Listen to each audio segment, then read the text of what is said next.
Zimbabwe's climate and growing conditions continue to create opportunities for high-value crops, with chilies remaining one of the products attracting interest in regional and international markets.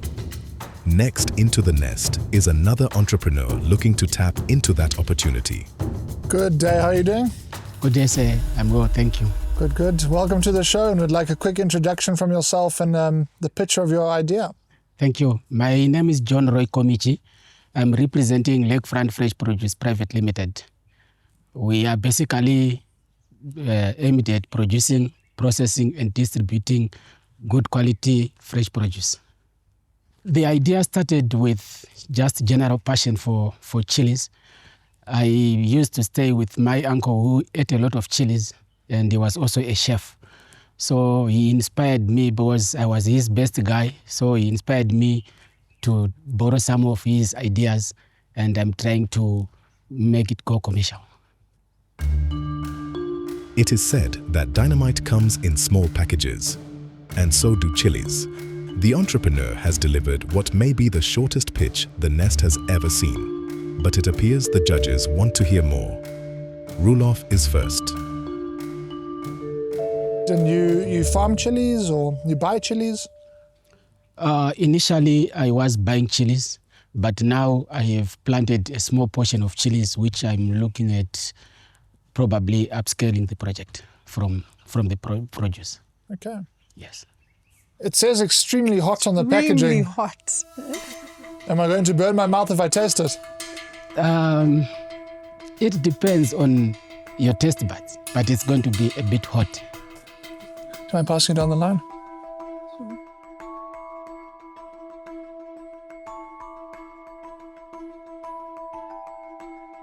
It's definitely hot. Do you need water? But it's not actually that crazy, but it is definitely hot. Yeah, you're tearing up right now. No, I was already tearing up. Tears and coughs, a true chili experience. The product certainly seems to live up to its promise. But beyond the burn, something else has caught Crystal's eye. I see that there's directions on the back that are also in Portuguese. Is that because you're already exporting? Do you have a Portuguese market? I'm just wondering why you made that decision. Yeah. At some point, I visited Mozambique. I was just prospecting. I discovered that the people in Mozambique eat a lot of chilies than the people this side. I made friends. I have a classmate who is doing business that side. So I was inspired to maybe try that market at a certain point. So I had to make sure that I involve the Portuguese interpretation on the label. Interesting. Yes. So have you started already sending some to Mozambique or not yet? It's in the pipeline. Okay. I have a few issues that I need to iron out first, legal, etc. Right. Are these retailing in Harare, in Zimbabwe? Outside the city, yes. Okay. Yes, we're trying to decentralize, we are running away from the big guys. Sure. Yeah, sure. That makes sense. Yeah. So how many bottles are you selling on a monthly basis? It depends. The unfortunate thing is many of our customers were actually doing the reconnaissance first, training them to accept chilies. Most people do not eat chilies, maybe for methodology reasons. So basically, on a weekly basis, we are selling 100 bottles every week. On a good week, we are going up to 200-300 bottles per week. Okay. So on a bad month, you're doing 400 bottles? 300. 300 bottles. Yeah.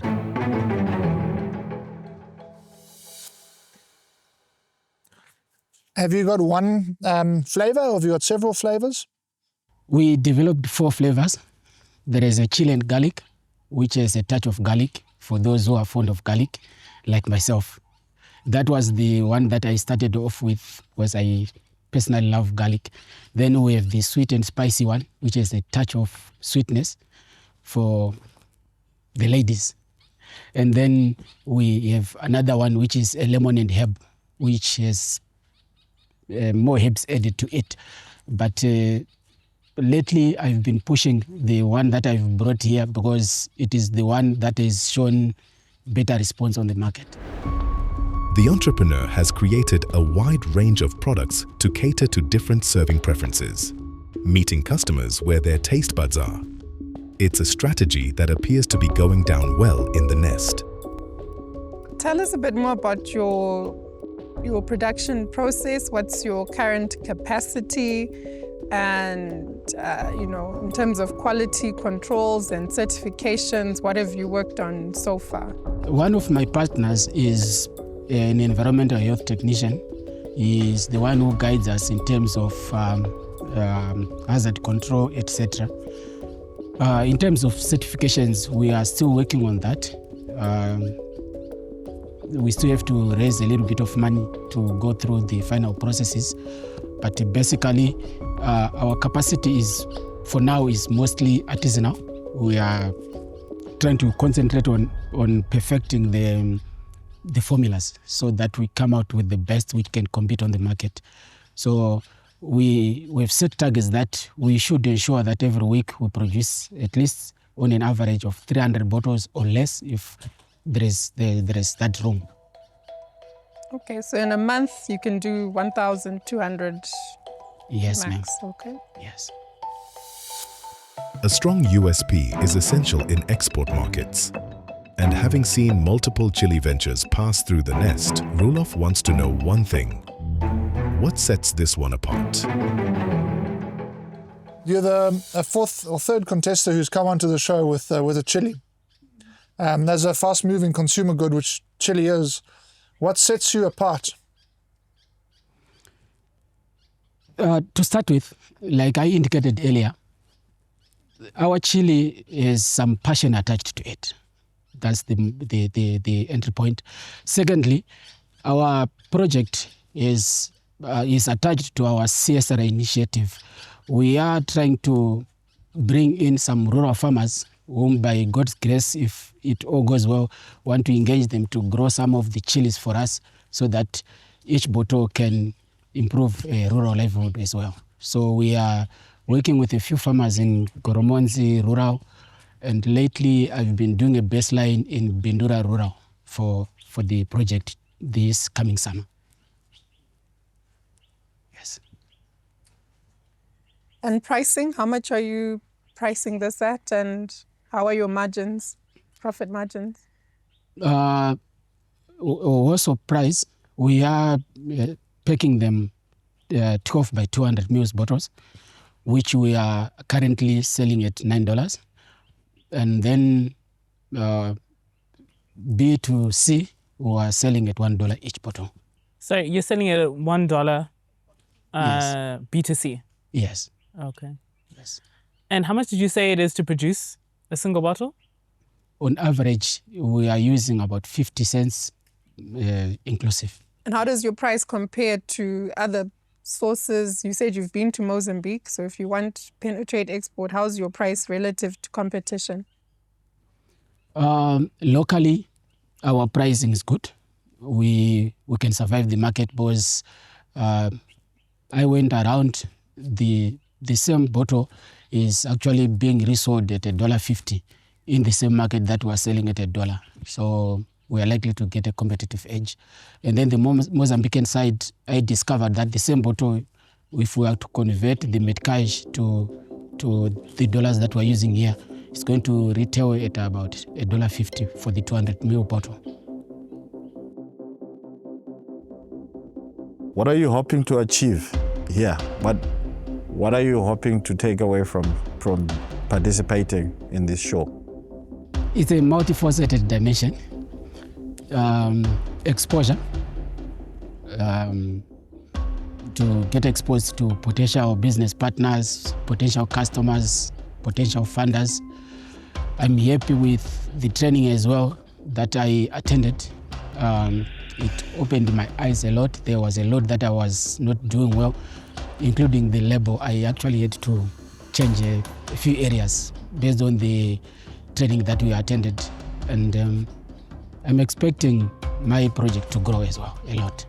And potential funders, what is the funding for? What are you looking to do with the funding?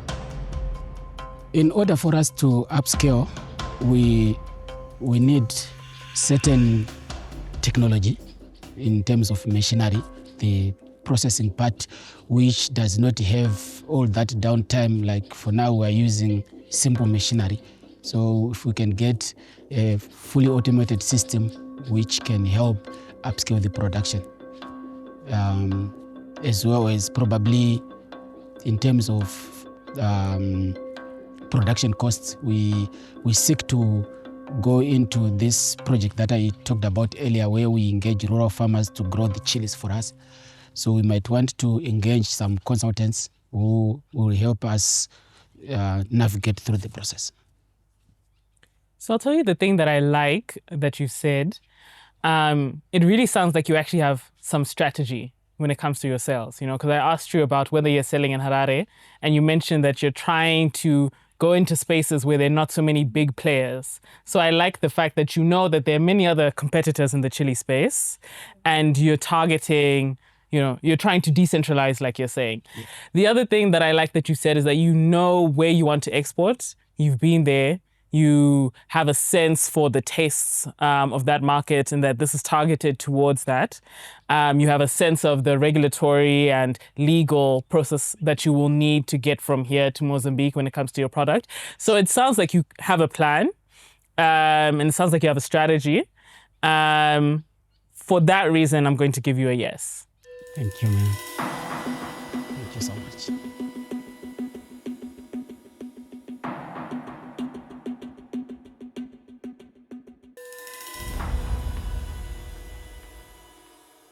From my side, I commend you on what you've done and what product you've brought us here today.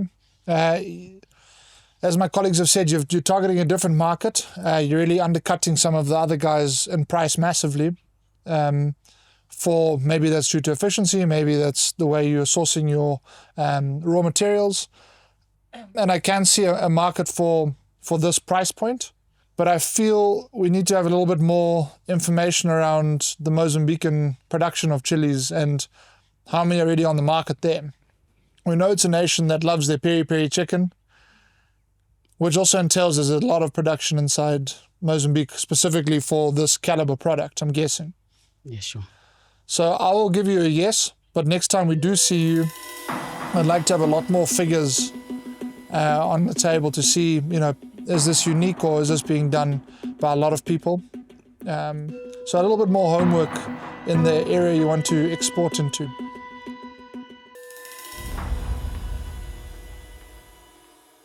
You've started with what you have, and you've actually gone out to see for yourself what's happening in Mozambique and identifying the opportunity gap. I do feel there's still a bit of work we can do on product development, on branding. At the start, you captivated me with the story of your uncle. I think it was your uncle who Yes. Inspired the recipes. But when we look at it, we wouldn't necessarily know that there's a story behind Lakefront. So again, it's the ability to tell a compelling story to sell the brand. But otherwise, I think you're on the right track, and I'm excited to see you come back addressing the issues that have been raised today. Thank you, ma'am. Thank you so much. My colleague, Christo, actually, for me, told your story better than you did. I wish I could afford it. She said the things that you should have said. So you already have 3 yeses. I'll give you a yes for today. But maybe you can talk to Crystal. She can teach you about how to pitch your story better. Sure, thank you. Before she spoke, before she said in her words what you were saying, I wasn't understanding what you were saying. But sometimes you need that luck to find that one person that understands your story. And today's your lucky day. Thank God. Thank you so much. No, I'm happy to talk, actually. My specialization is strategy. So you sound like you have a strategy, whether you know it or not. So I'm definitely happy to help you sort of bring that out a little bit more and maybe capitalize on the spaces where you're already seeming to be quite strong. I really appreciate that. Thank you. All right. Thank you so much. Congratulations. Thank you so much. Okay. It's a unanimous endorsement from the judges. The panel has seen enough potential in the venture to send it through to the next stage of the program. There, the entrepreneur will join other successful participants in receiving mentorship, training, and expert guidance as they continue their journey toward export readiness, and a chance to secure the export development package.